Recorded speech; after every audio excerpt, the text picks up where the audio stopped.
আসসালামু আলাইকুম, স্বাগতম জানাচ্ছি বিবিসি নিউজ আন্তর্জাতিক সংবাদে। শুরুতেই সংবাদ শিরোনাম, এরপর বিস্তারিত। যুক্তরাষ্ট্র যুদ্ধবিরতি লঙ্ঘন করায় হরমুজ প্রণালী বন্ধ থাকবে, আইআরজিসি। ইরান থেকে জ্বালানি তেল কিনছে ভারত। হরমুজ প্রণালীতে দুটি ভারতীয় জাহাজে গলে ইরানি রাষ্ট্রদূতকে তলব। গোপনে পারমাণবিক অস্ত্র বাড়াচ্ছে চীন। এখন বিস্তারিত। আপনি যদি ইসরায়েলের ধ্বংস চান এবং মুসলিমদের পাশে থাকেন, তাহলে ভিডিওতে লাইক করে চ্যানেলটি অবশ্যই সাবস্ক্রাইব করে দিবেন এবং আপনার মূল্যবান মতামত অবশ্যই কমেন্টে লিখে জানিয়ে দিবেন। যুক্তরাষ্ট্র যুদ্ধবিরতি লঙ্ঘন করায় হরমুজ প্রণালী বন্ধ থাকবে, আইআরজিসি। ইরানের ইসলামিক বিপ্লবী গার্ড বাহিনী আইআরজিসি জানিয়েছে, যুক্তরাষ্ট্র যুদ্ধবিরতির শর্ত ভঙ্গ করায় হরমুজ প্রণালী বন্ধ রাখা হবে। তাদের দাবি, কিছু জাহাজ চলাচল করলেও যুক্তরাষ্ট্র এখনও ইরানি নৌযান ও বন্দরগুলোর উপর থেকে অবরোধ তুলে নেয়নি। এই কারণে প্রণালীর দিকে আসা যে কোনো জাহাজকে শত্রুপক্ষের সহযোগী হিসেবে গণ্য করা হবে। অন্যদিকে যুক্তরাষ্ট্রের প্রেসিডেন্ট ডোনাল্ড ট্রাম্প ইরানকে সতর্ক করে বলেছেন, হরমুজ প্রণালী বন্ধ করে তারা যুক্তরাষ্ট্রকে চাপ দিতে পারবে না। তিনি আরও বলেন, ইরানের সঙ্গে সব ধরনের সমঝোতা পুরোপুরি সম্পন্ন না হওয়া পর্যন্ত নৌ অবরোধ চালু থাকবে। ইরান থেকে জ্বালানি তেল কিনছে ভারত। ভারতীয় কিছু তেল শোধনাগার সম্প্রতি ইরান থেকে জ্বালানি তেল আমদানি করে তার মূল্য চীনের মুদ্রা ইউয়ানে পরিশোধ করছে। এসব লেনদেন ভারতের আইসিআইসিআই ব্যাংকের মাধ্যমে সম্পন্ন হচ্ছে। একাধিক সূত্রের তথ্য অনুযায়ী, যুক্তরাষ্ট্র ইরান ও রাশিয়ার সমুদ্রপথে জ্বালানি তেল বাণিজ্যের ওপর আরোপিত কিছু নিষেধাজ্ঞা সাময়িকভাবে শিথিল করেছে, যাতে যুদ্ধের কারণে বেড়ে যাওয়া তেলের দাম নিয়ন্ত্রণে আনা যায়। এই সুযোগের মধ্যেই ভারতীয় কোম্পানিগুলো আবারও ইরানি তেল কেনা শুরু করেছে।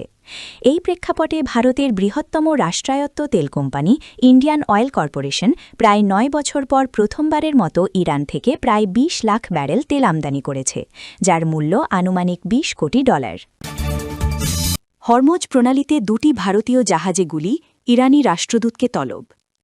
আন্তর্জাতিক গুরুত্বপূর্ণ জলপথ হরমুজ প্রণালী অতিক্রম করার সময় অপরিশোধিত তেলবাহী দুটি ভারতীয় জাহাজে গুলি চালানো হয়েছে। শনিবার ১৮ এপ্রিল এই হামলার কথা নিশ্চিত করেছে ভারতের সরকারি একটি সূত্র। এ ঘটনার পরিপ্রেক্ষিতে ইরানের রাষ্ট্রদূতকে তলব করেছে ভারত সরকার। এক প্রতিবেদনে ভারতীয় সংবাদমাধ্যম এনডিটিভি বলছে, শনিবার হরমুজ প্রণালী অতিক্রম করার সময় একটি বাণিজ্যিক জাহাজে ইরানি গানবোট থেকে গুলি চালানোর খবর পাওয়া যায়। জগ অর্ণব এবং সানমার হেরাল্ড নামে জাহাজ দুটি হামলার মুখে পড়ে। এ ঘটনায় কেউ আহত হয়নি এবং জাহাজ দুটির কোনো ক্ষতি হয়নি। তবে তেল বাণিজ্যের জন্য গুরুত্বপূর্ণ নৌপথে এই ঘটনার পর জাহাজ দুটিকে আবার ফিরে যেতে হয়।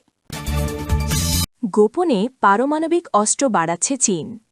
বিশ্বজুড়ে তুমুল উত্তেজনার মধ্যেই চীন তাদের পারমাণবিক সক্ষমতা গোপনে কয়েক গুণ বাড়িয়ে দিচ্ছে বলে এক চাঞ্চল্যকর তথ্য প্রকাশ করেছে মার্কিন সংবাদ মাধ্যম সিএনএন।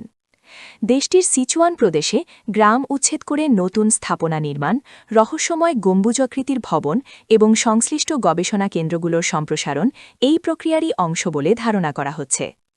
এক বিশেষ অনুসন্ধানী প্রতিবেদনে দাবি করা হয়েছে, কয়েক দশক স্থবির থাকার পর এই প্রদেশে পারমাণবিক অবকাঠামোর ব্যাপক সম্প্রসারণ ঘটাচ্ছে বেইজিং। এমন প্রেক্ষাপটে বৈশ্বিক শক্তির ভারসাম্য, অস্ত্র নিয়ন্ত্রণ এবং সম্ভাব্য নতুন অস্ত্র প্রতিযোগিতা নিয়ে উদ্বেগ বাড়ছে। স্যাটেলাইট থেকে পাওয়া সাম্প্রতিক ছবি বিশ্লেষণ করে সিএনএন জানিয়েছে, চীনের সাইট 906 নামক একটি অতি গোপনীয় সামরিক স্থাপনায় অভূতপূর্ব উন্নয়ন লক্ষ্য করা গেছে। দীর্ঘ সময় ধরে পরিত্যক্ত বা অপরিবর্তিত অবস্থায় থাকা এই স্থাপনায় এখন বিশালাকার নতুন ভবন, সুড়ঙ্গ এবং একটি শক্তিশালী ডোম বা গম্বুজ সদৃশ কাঠামো তৈরি করা হয়েছে। বিশেষজ্ঞরা মনে করছেন, ইউরেনিয়াম বা প্লুটোনিয়ামের মতো অত্যন্ত তেজস্ক্রিয় পদার্থের সুরক্ষা নিশ্চিত করতে এবং পরীক্ষা নিরীক্ষার গোপনীয়তা বজায় রাখতেই এই বিশাল গম্বুজটি নির্মাণ করা হয়েছে। মার্কিন গোয়েন্দা সংস্থার তথ্যের বরাতে প্রতিবেদনে বলা হয়েছে, ট্রাম্প প্রশাসনের দাবি অনুযায়ী চীন গত কয়েক দশকের মধ্যে সবচেয়ে বড় ধরনের পারমাণবিক অস্ত্র অবকাঠামো নির্মাণের প্রকল্প হাতে নিয়েছে।